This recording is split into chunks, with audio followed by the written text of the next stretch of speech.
Thank you very much. Yellow microphone, please. Good evening. Thank you to everyone who is in attendance for showing up to help make these important decisions. Thomas Jefferson once said that decisions are made by those who show up, and I 100% agree with that. Special shout out to the London City Council for allowing us yet another opportunity to speak out on this issue specifically by organizing this meeting. For those of you who don't know me, quick introduction. My name is Matthew. I'm a student in the social justice program at King's UWO, and outside of my studies, as well as my part-time job at Storybook Gardens, I'm very active with several humanitarian and charity organizations, including the Salvation Army and Lambeth Lions Club. I'm also represented in Ward 7 by the phenomenal Josh Morgan, and in turn have more recently been helping represent Londoners in Northwest London as a member of the Child and Youth Network's Youth Panel established in 2017. Tonight there are three issues I plan to speak to. First is with regards to the transit options on the table. The second is with regards to the One River development plan, and the third relates to housing. I apologize, the latter are off topic. However, I will try to be as brief as possible with my statements. First, bus rapid transit does not by any means make the condition of making our city better to live in. At the present time, there is no planned connection to Lambeth, Ontario.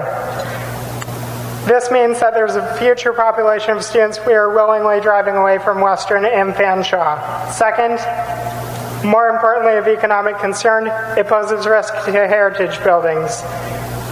Third, and I'd like to highlight this issue specifically, it's inaccessible. The reason I say this is our current system is inaccessible as well. The current system uses information provided by riders to promote minor accommodations rather than acceptance. It requires people to jump through hoops to get what they need. It treats the rights of independence and access as privileges.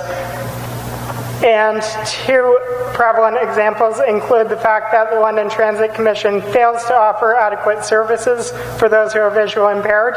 The situation of navigating transit in a municipality is not much better for people with anxiety. I know this because I am one of them. There is a significant amount of joy in discovering that later classes at post-secondary education also mean a reduced level of basic transit service. I remember my first year at Fanshawe, and I was in tears as I discovered that between 5:30 in the afternoon and 7 o'clock in the evening, there's no direct route to Northwest London.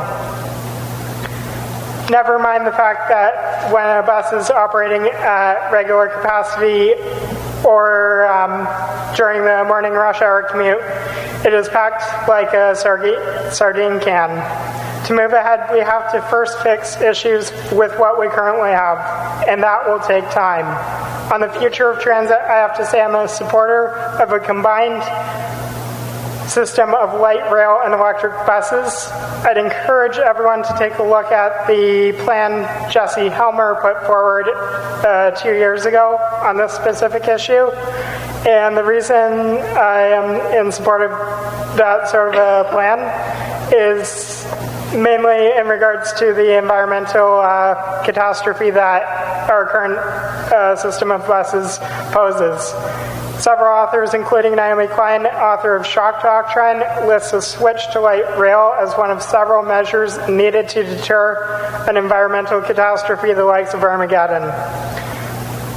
I've noticed that cycling routes is also up there on the projected list of potential approved projects, and I can say that I've personally been impacted by that issue as well.